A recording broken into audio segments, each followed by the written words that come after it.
Yo guys, Superior David here. It's been a few days since we got some balance changes to standard, and in this time we're seeing a bit of a shakeup with the meta. Not a huge shakeup, but enough that I feel like I should be making a video on what I think are the best decks so far. So here we are today. I'm going to tell you what I think are the best decks so far after the recent nerfs that of course you can use to hit legend. Now real fast, if you like these types of videos, make sure to hit that like button. Also subscribe to the channel if you haven't already, because this goes a long way to supporting like what I do here on my channel. And you know, for your troubles, I will share with you a picture of a baby turtle. But anyways, with that out of the way, let's get into these decks. Okay, so first up, we've got the deck that's really driving the meta right now, and that is Curse Imp Warlock. With Hunter receiving nerfs in the latest balance patch, people are turning to Curse Imp Warlock as sort of like the proactive, aggressive deck of choice. And essentially, you know, you want to curve out with your imp package in the early game. You know, Flustered Librarian can snowball really hard if you can follow that up with like a Wicked Shipment, and of course, Fiendish Circle, which is like honestly the best card in the deck. And then you can back that up with like the Vile Library to really just push that aggression hard in endgames before they get started. But then if your opponent does happen to push you off the board, you don't even really care, because you got the curse package, and like being able to weave in like the cultist, maybe combo it with a brand or back that up with like an abyssal wave to reset the board, and then you slam down a Lady Darkbane to just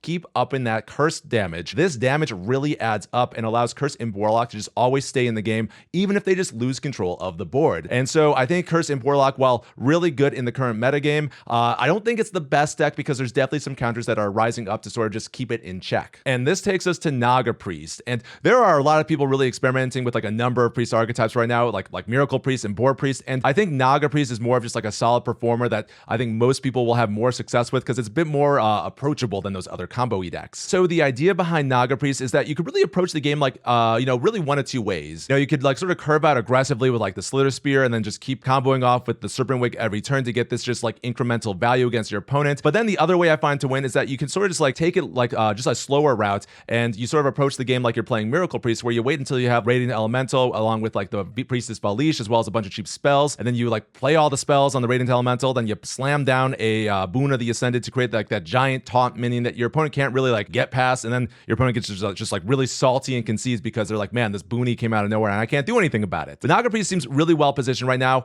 I think it's just been a solid performer throughout the expansion, always flying under the radar. It's not as flashy as Miracle Priest or even Boar Priest, which is coming back, believe it or not, but I think it's just a solid performer that continues to just do well in this current meta. But similar to the Curse Imp Warlock, it's not a deck without its counters, and I think this takes us to the deck that I believe might be the best deck in the game at the moment. And this brings us to Luna's Big Spell Mage. Now, Big Spell Mage has always just been a solid performer, because you play Belinda on 6, and this creates just like a ton of pressure. It also just gives you a lot of mana cheating and allows you to sort of scam in the like middle to later turns of the game. But I think what really makes Big Spell Mage so strong is the Barbaric Sorceress, because these decks like Naga Priest and even like Curse Imp Warlock, they run cheap spells, and in terms of Priest, those spells are critical to those decks functioning. So if you can play Barb just on 6 at the right time, you can often just make it so your opponent like can't really play the game and really just lock them out, or at least just discount one of your expensive spells cheap enough here, like your Runa the Archmage or Drakefire Amulet, to just really just scam them the following turn. And I feel like with Runa the Archmage in particular, that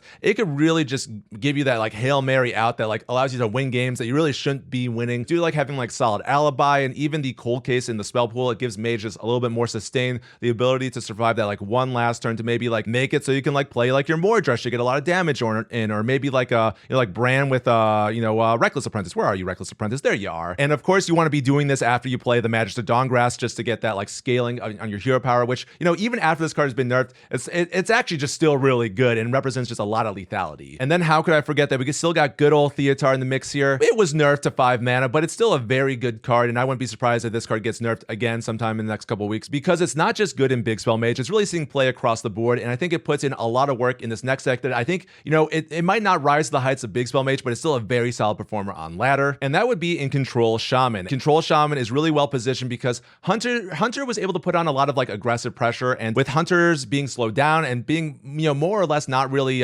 super omnipresent in the meta, at least as to the same extent as they were before the nerfs, I feel like that's really given the space for Control Shaman to excel. This is just a really flexible deck that I think a lot of people think it's like really all about the Sire D, but from playing this deck a lot, I think what makes this deck so powerful is just the flexibility as well as the disruption at your disposal with cards like, again, like the Theotar, but also the Mutinous, and being able to cheat this Mutinous out with like the Clownfish to do very early like Bran Mutinous shenanigans, or even like just playing Mutinous and following up with Macaw. That has won me more games than Sire Denathrius. And then I feel like Glug has also been performing very well for me. There's a rise in board-based decks, and if you could just drop a Glug down, a lot of decks can't deal with it, similarly to like how decks sort of struggle to deal with with the priest boonies. And then of course we got the wonderful high roll of the Goldshire Knoll with the muck pools, which I think is a really powerful interaction that definitely gives you a lot of free wins. Now I will say with this deck, like it's not as straightforward as some of the others on this list. You really have to like understand like your current game state and really know which win conditions to play towards. So you should definitely check out the video I threw up on this deck a few days ago that really demonstrates just how flexible this deck can be. And for the final deck on this list, we've got one that I think is really flying under the radar right now, and that is Control Paladin. With the return of Miracle Priest and Naga Priest, I think Wild Pyro Equality just allows Control Paladin to get like a lot of free wins. If you can clear the board once, you're usually in the clear. And with this particular list, it's really tech to beat aggro decks,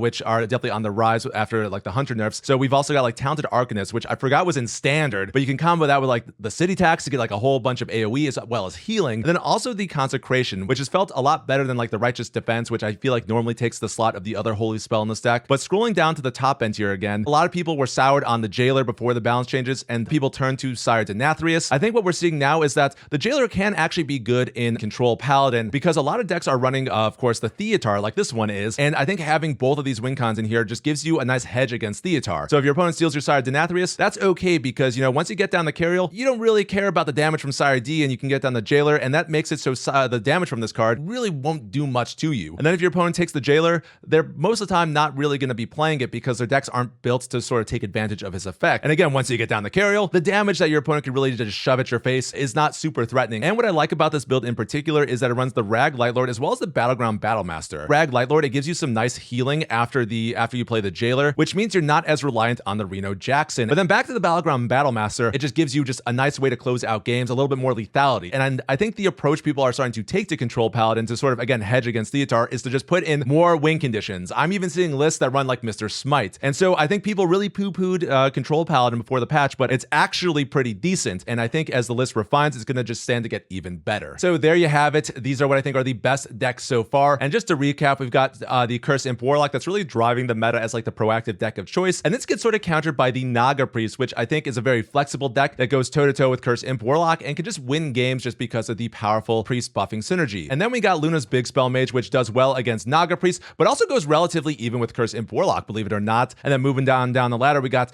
Control Shaman, which I think is just an all-around flexible deck. A lot of decks are still built around singular legendary win conditions, so if you can go like Theatar or like Recur Mutinous multiple times, you are just in the clear. And then of course, we got a Glug. And then finally, we've got Control Paladin, which I think is really flying under the radar right now, but has really good board clears as well as healing and sustain. And then of course, Curiel Rome is still the GOAT. But anyways, let me know down in the comments which you have been jamming lately. And of course, if you made it this far, make sure to like and subscribe because you're probably digging something I'm doing if you're watching till the end. And I guess in the meantime, guys, stay superior and I'll catch y'all next one. Later.